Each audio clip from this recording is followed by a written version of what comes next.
Bonjour tout le monde, ici Ben Garneau qui vous présente une nouvelle vidéo concernant cette fois-ci la vaccination. Alors voici une image que j'ai trouvée sur Facebook, les enfants vaccinés et non vaccinés. On peut douter de ces chiffres-là parce que ça ne vient pas d'une source officielle. Avant de vous présenter une source officielle avec des études statistiques, voici quelques articles qui ont paru très récemment. Alors, voici un premier article. Alors, Science et Avenir, le 20 novembre 2017, on nous présente deux professeurs ici qui ont tenu une conférence de presse. Alors, on dit à ce sujet-là, leurs propos alarmistes et infondés ont été dénoncés avec vigueur par les académies de sciences, de médecine et de pharmacie. Un autre article, cette fois-ci, ça vient du Figaro. Alors, si je lis le dernier paragraphe, nous, académiciens des sciences et ou académiciens de médecine, ne pouvons accepter qu'un de nos confrères qu'il utilise son prix Nobel pour diffuser hors du champ de ses compétences des messages dangereux pour la santé, au mépris de l'éthique qui doit présider à la science et à la médecine, écrivent-ils, sachant qu'une exclusion est salutairement impossible. Ils souhaitent que soit adressé à leurs confrères un ferme rappel à l'ordre. Bon, il est temps d'y aller avec des études statistiques plus précises.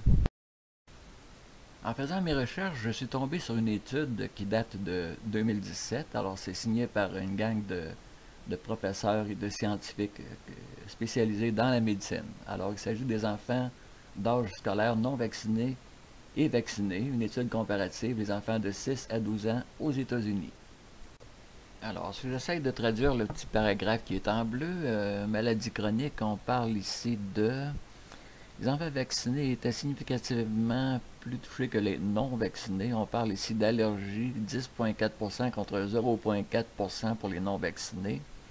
Autres allergies, 22,2 contre 6,9.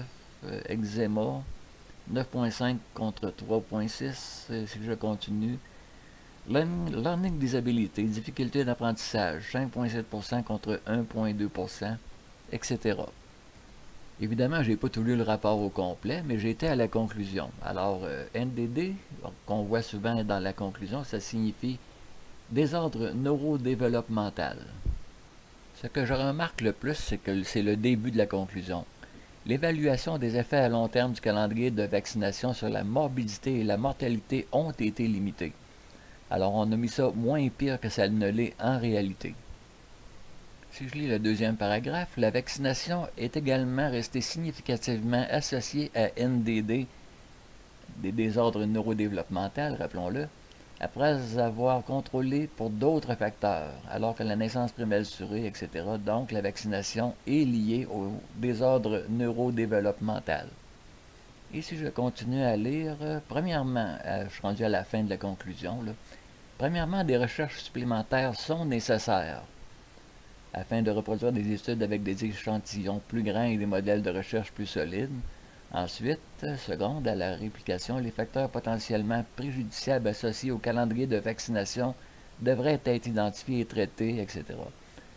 Donc, on n'est pas sûr des résultats du tout de la vaccination et cette étude-là confirme que ça peut causer des désordres neurodéveloppementaux. Plus d'études sont nécessaires, donc nos enfants servent de cobayes. Maintenant, qu'en est-il au sujet de la vaccination obligatoire? On en entend parler souvent. Alors, j'ai été sur le site du gouvernement du Canada.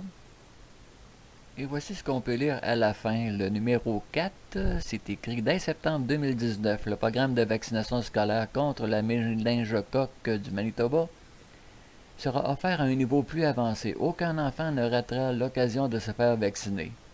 S'il avait voulu être honnête, il aurait pu dire la vaccination sera obligatoire. Ça aurait été beaucoup plus honnête. Je regardais aussi la quantité de vaccins que les enfants de 0 à 12 ans reçoivent, comparé à moi, par exemple. J'ai 65 ans. Est-ce que c'est normal qu'un jeune de 12 ans ait beaucoup plus de vaccins que moi j'en ai reçu dans toute ma vie? C'est à réfléchir. Alors voilà, c'est tout ce que je voulais dire au sujet de la vaccination. Ceux qui dénoncent les dangers de la vaccination passent pour des conspirationnistes, tandis que les études scientifiques statistiques confirment qu'il y a des risques. Normalement, c'est pas à l'État de décider si les enfants doivent être vaccinés, c'est supposé être aux parents.